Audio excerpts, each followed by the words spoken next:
I got my master's in robotics from Carnegie Mellon, and that kind of legitimized what I was doing all along anyway, and made people think I really knew how to do it. And then I just kind of kept doing it, and so have worked for SpaceX, Joy Global at SK. I've done work for Siemens Energy, Google, Caterpillar, a couple of big oil and gas companies that I'm not allowed to mention yet.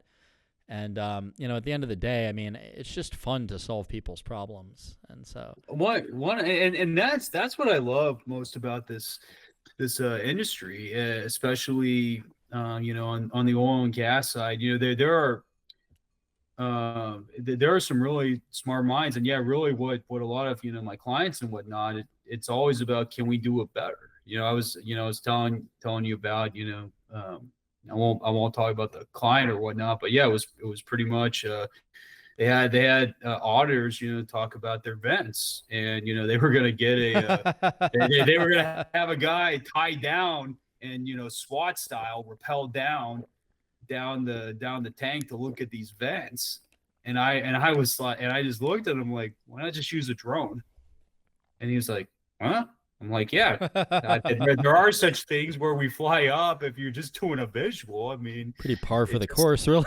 Right. It seems like a much better solution than I mean, a bunch of people risking their lives to do the same right. thing you can do in less than 5 minutes with a Ilios.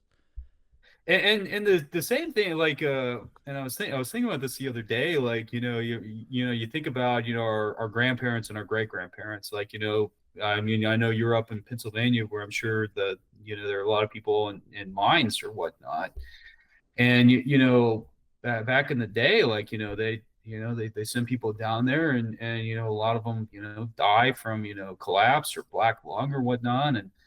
And now, you got robots that can go down and do them, and someone can stay in the control room